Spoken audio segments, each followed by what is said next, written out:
आज का टॉपिक है maths standard 10th chapter number 3 pair of linear equation in two variable exercise 3.3 question number 1। तो last lecture में हमने एक्सरसाइज 3.2 कंप्लीट करी थी।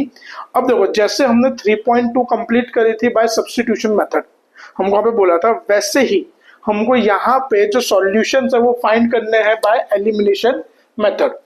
तो अब देखो एलिमिनेशन मेथड हम लोग कैसे करेंगे वो हम लोग डायरेक्ट एक सम से शुरुआत करके सीखते हैं।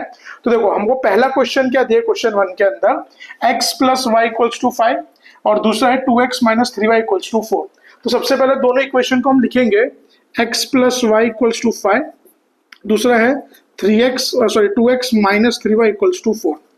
अब यहाँ पे हमारा काम क्या होगा, सबसे पहले देखो एलिमिनेशन मतलब आपको नाम से पता चलना चाहिए कि यहाँ पे कोई एक चीज एलिमिनेट होगी मतलब वो कंप्लीटली कट आउट हो जाएगी। कंप्लीटली क्या हो जाएगी, उसको यहाँ से हम लोग जीरो कर देंगे, कैंसिल कर देंगे। तो अब जैसे यहाँ पे हमारे पास दो वेरिएबल है, पहला वेरिएबल है x और दूसरा है y। तो अब यहाँ पे वो हमको डिसाइड करने का कि हमको किसको एलिमिनेट करना है, कि हमको x को एलिमिनेट करना है कि हमको y को एलिमिनेट करना है।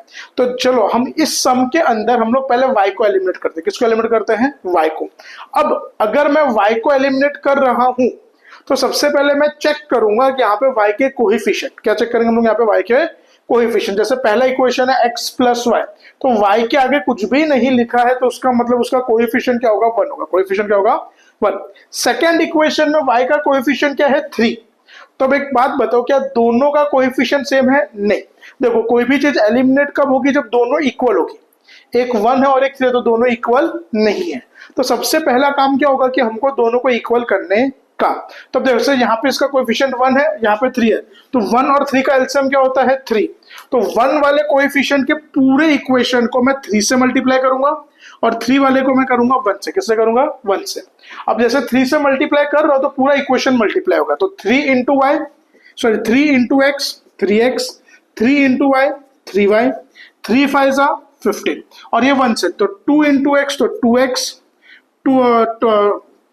माइनस 3y इंटू 1 तो माइनस 3y और 4 1 4 बराबर। तो हमने देखो सबसे पहले डिसाइड करा कि किसको एलिमिनेट करना है, तो हमने y को करा।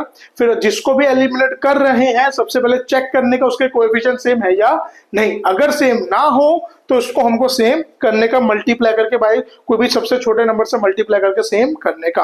अब जैसे ही कोएफिशिएंट सेम होगा अब एलिमिनेशन होगा। अब देखो पहले इक्वेशन में क्या है, प्लस 3y, सेकेंड में क्या है, माइनस। ऑलरेडी एक की साइन प्लस है, एक की साइन माइनस है, तो ये दोनों डायरेक्टली कट आउट हो जाएंगे। दोनों क्या हो जाएंगे, डायरेक्टली कट आउट। अब बचा क्या हमारे पास, 3x प्लस 2x। तो 3 प्लस 2 कितना होगा, 5x। और यहाँ पे 15 प्लस 4, तो 15 प्लस 4 दैट विल बी 19। अब देखो 5 जो हमारा यहाँ पे मल्टीप्लाई में कहाँ पे आएगा, नीचे डिवाइड में। So x is equals to 19 by 5। तो ये हमारी x की वैल्यू आई।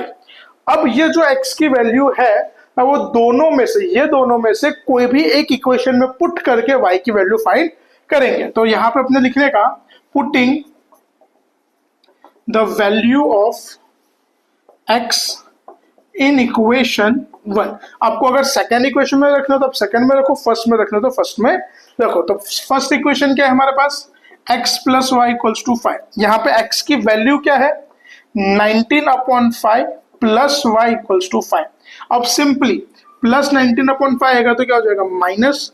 तो y इक्वल्स टू 5 माइनस 19/5। अब एलसीएम लेंगे, देखो इसके अपॉइंट में कुछ भी नहीं तो क्या लेने का, 1। तो 1 और 5 का एलसीएम क्या होता है, 5। तो 1 को मैं 5 से मल्टीप्लाई करूंगा और 5 को 1 से। So y is equal to 5 5 25, 19 1 19/5। So y is equal to 6/5। तो हमारा जो इक्वेशन बना x, y that will be 19/5, 6/5। तो ये हमारा सॉल्यूशन सेट है। ये हमारा क्या सॉल्यूशन सेट। क्वेश्चन नंबर 2 देखते हैं। अब हम देखते हैं क्वेश्चन नंबर 2। तो देखो क्वेश्चन नंबर 2 में हमको क्या दिया है, पहला इक्वेशन है हमारा 3x plus 4y equals to 10। Second equation है 2x minus 2y equals to 2। तो अब ये दोनों को हमको सॉल्व करना है, वो भी कौन सी मेथड से, एलिमिनेशन मेथड से। कौन सी मेथड से करना है, एलिमिनेशन से। तो देखो पहला इक्वेशन है हमारा 3x plus 4y equals to 10, दूसरा है 2x minus 2y equals to 2। अब एज यूजुअल सबसे पहले हमको डिसाइड करने का कि हमको किसको एलिमिनेट करना है, हमको x को एलिमिनेट करना है कि y को एलिमिनेट करना है। तो देखो यहाँ पे भी हम लोग पहले y को एलिमिनेट करेंगे। किसको एलिमिनेट करेंगे? y को। देखो y को क्यों कर रहे हैं उसका एक रीजन भी आपको बताऊं। जैसे पहले इक्वेशन में y की साइन क्या है? प्लस। सेकेंड इक्वेशन में y की साइन क्या है? माइनस। अगर ऑलरेडी दोनों के अपोजिट साइन है तो हमको बाद में साइन चेंज करने का प्रॉब्लम ना होए, इसके लिए हम लोग यहाँ पे भी y को एलिमिनेट कर रहे हैं। तो हमने जैसे डिसाइड करा कि y को हमको एलिमिनेट करना है।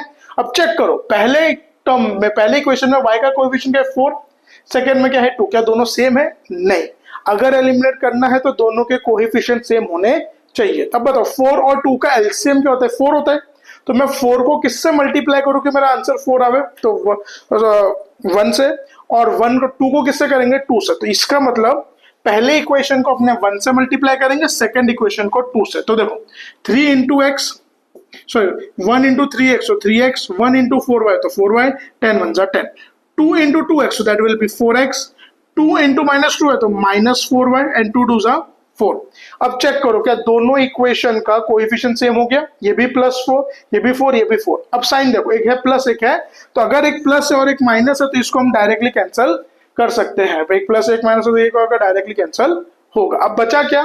3 + 4, तो 3 + 4 that will be 7x, 10 + 14, 10 + 4 that will be 14, so x is equal to 14/7, therefore x is equal to 2। अब x की वैल्यू मिली, कोई भी एक इक्वेशन में पुट करके हम लोग y की वैल्यू फाइंड करेंगे। तो हमको लिखने का putting the value of x in equation 1। तो पहला इक्वेशन क्या है? 3x + 4y equals to 10। तो जो x की वैल्यू है 2 यहाँ पे पुट करेंगे, तो 3 इंटू 2 + 4y इक्वल्स टू 10, तो 3 2 जा 6 + 4y इक्वल्स टू 10। अब +6 आएगा तो क्या हो जाएगा? -10 - 6, so therefore 4y is equals to 4, therefore y equals to 4/4। तो 4/4 यानी y की वैल्यू क्या हो जाएगी? 1। तो हमारा सॉल्यूशन सेट क्या हुआ? 4x, y, that will be 2, 1। बराबर।